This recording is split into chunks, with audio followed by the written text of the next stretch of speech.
Assalamualaikum warahmatullahi wabarakatuh. Gimana kabarnya? Mudah-mudahan kita diberikan kesehatan oleh Allah Subhanahu wa taala. Baik, melanjutkan materi yaitu tentang menghindari akhlak tercela. Nah, apa-apa saja akhlak tercela yang kita bahas hari ini? Itu yang pertama hasad, yang kedua dendam. Nah, lanjut. Yang pertama yaitu hasad. Apa sih hasad? Hasad itu apa? Nah, hasad atau dengki adalah perasaan tidak senang terhadap orang yang mendapatkan nikmat dari Allah. Orang yang memiliki sifat hasad selalu iri hati jika melihat orang lain hidup senang, merasa bahwa yang berhak memiliki segala sesuatu itu hanyalah dirinya sendiri. Jadi pengertian hasad itu ialah orang itu tidak senang kepada orang yang mendapatkan nikmat dari Allah.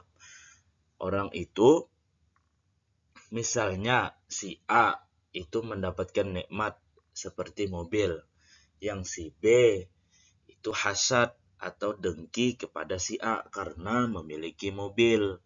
Nah, yang si B itu tidak senang kepada si A karena A ini memiliki mobil yang tidak dimiliki oleh si B. Jadi si B ini bagaimana caranya si B ini memikirkan bagaimana caranya supaya nikmat orang itu hilang daripada si A. Nah, itu hasad. Dampak negatif hasad dalam kehidupan sehari-hari. Nah, jadi ada dampak negatifnya bagi orang yang memiliki sifat hasad. Yang pertama yaitu bagi orang lain. Pertama, akan menimbulkan permusuhan atau renggangnya persaudaraan. Nah, sebagaimana contoh yang pertama yaitu yang tadi, yang si A mendapatkan mobil, yang si B tidak. Karena si B hasad dengan yang si A, jadi berusaha si B itu bagaimana caranya menghilangkan nikmat dari Allah untuk si A itu hilang. Jadi timbul-timbul nanti itu timbul permusuhan atau renggangnya persaudaraan antara si A dan si B. Yang kedua, itu kehidupan di masyarakat kurang harmonis, saling singgung menyinggung nantinya kalau misalnya orang hasad itu. Di dampak negatifnya itu kurang harmonis di dalam masyarakat. Bisa juga di dalam dalam tetangga. Misalnya tetangga mendapatkan nikmat dari Allah, kita hasati, jadi tidak harmonis lagi antara tetangga yang satu dan tetangga yang lain. Bagi diri sendiri, itu menimbulkan perasaan tidak tenang. Nah, orang yang hasad ini ialah orang yang tidak pernah senang, tidak pernah tenang, tidak pernah bahagia. Karena apa? Karena di dalam dirinya mempunyai sifat hasad, dengki kepada orang yang diberi Allah nikmat. Yaitu memiliki banyak musuh dan sedikit teman. Kenapa? Karena banyak musuh, karena ia dengki. Karena dia hasad terhadap nikmat kepada orang lain. Yang seperti tadi contoh yang pertama, yaitu yang si A mendapatkan mobil, yang si B tidak mendapatkan mobil. Nah, otomatis si A ini kan mendapatkan nikmat dari Allah, yang si B ini berusaha untuk menghilangkannya. Nah, jadi yang si A ini biasanya tidak ingin lagi berteman kepada si B karena memiliki sifat hasad. Nah, di sini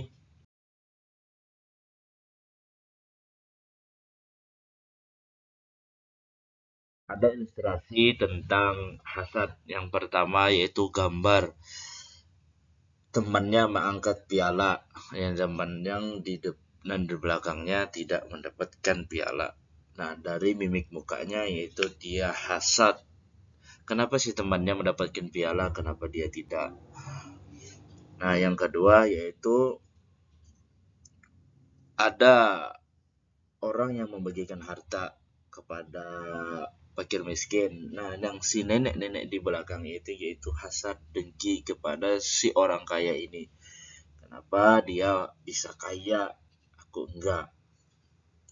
Nah, ilustrasi yang ketiga yaitu tentang pelajar, tentang peserta didik atau murid yang mendapatkan nilai A+, sedangkan temannya yang di belakang itu tidak mendapatkan A+.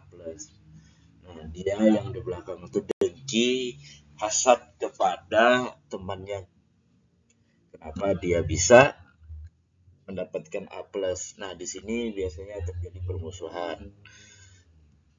Dampak negatif bagi diri sendiri tadi.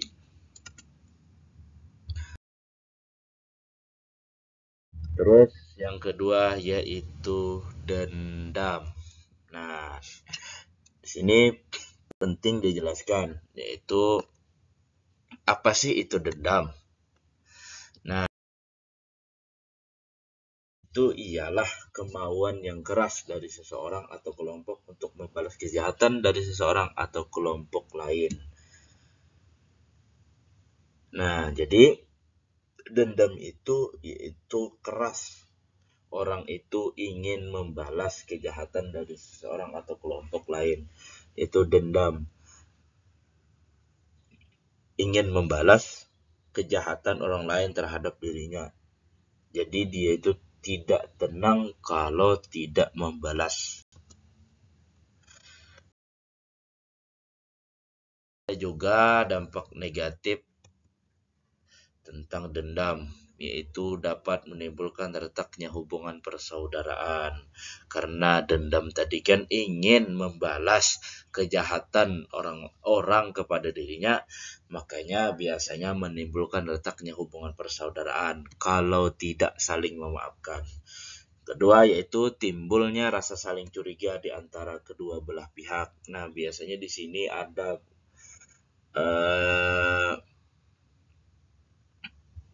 prasangka buruk atau suudzon kepada kawan yang dendam tadi. Nah, di sini ada ilustrasi tentang dendam, yaitu sama-sama menggenggam, tangan menggenggam. Jadi ilustrasinya saling-saling ingin membalas. Nah, mungkin itu aja yang saya dapat sampaikan. Mudah-mudahan bermanfaat. Sekian, terima kasih. Wassalamualaikum warahmatullahi wabarakatuh.